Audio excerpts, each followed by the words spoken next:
तो आज उनको इस चीज से अवगत नहीं कराया जा रहा है। कोई पढ़ता नहीं है, इंटरनेट के माध्यम से देख लेते हैं और कहते हैं हमारे लिए बाबा साहब ने कुछ किया ही नहीं है।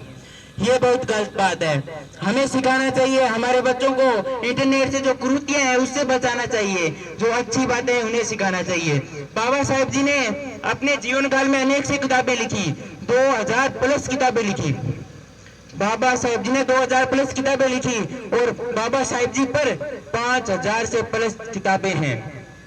तो बाबा साहब जी ने अपने जीवन काल में इतने कम समय में 2000 से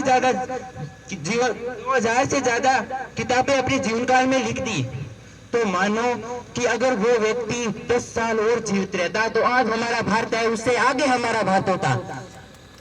बाबा साहब जी ने कहा था कि शिक्षा वो शेरनी का दूध है जो जितना पिएगा वो उतना दौड़ेगा। आज के इस युग में व्यक्ति पढ़ता तो है लेकिन इंटरनेट के माध्यम से गलत कृतियां सीख रहा है। उससे दूर बचाइए अपने बच्चों को ज्यादा फोन देखने से। छोटे छोटे बच्चे ज्यादा फोन देखने से बिगड़ रहे हैं, उनको ज्यादा कम फोन दीजिए और उनको बाबा साहब जी के बारे में बताइए। अगर आप बताओगे तो वो सीखेंगे, आप बताते ही नहीं हो। और ओबीसी समाज हमारा साथी है, उनको भी अवगत कराएं। बाबा साहेब जी ने एक बात कही थी कि नायक पूजा। अब मैं नायक पूजा पर आता हूं कि नायक पूजा ये इस देश की कृति है। अगर आप नायक पूजा करने लग जाओगे तो अपने वो आगे वाला आपको अपने आप को क्या मानने लग जाएगा, श्रेष्ठ मानने लग जाएगा। इसलिए नायक पूजा नहीं करनी है, जो अच्छा है उसे चुनिए। वोट का अधिकार भारत में सर्वप्रथम महिलाओं को, भारत में सर्वप्रथम वोट का अधिकार भारत में ही मिला विश्व में। ये बोनस पॉइंट है। बाबा साहेब के संविधान को जितना कहा जाए उतना कम है। मैं ज्यादा समय ना लेते हुए मैं इतना ही कहना चाहूंगा, चंद पंक्तियों के माध्यम से आपके समक्ष अपने शब्दों को विराम देना चाहूंगा।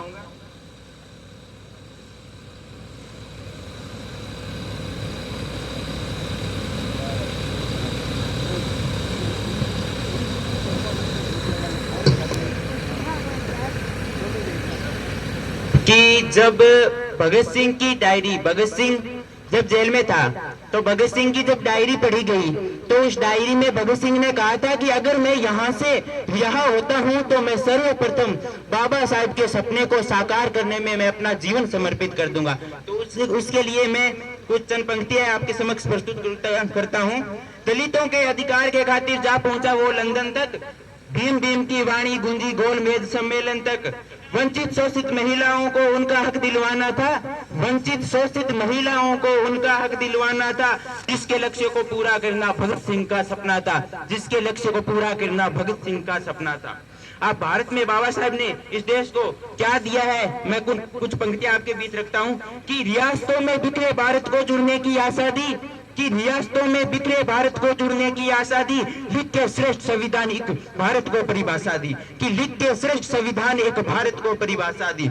अब मेरी और आपकी बात कर लेता हूं कि अपनी कलम से देश को उसने एक सूत्र में जोड़ा था, संविधान की रक्षा का जिम्मा हम पर छोड़ा था।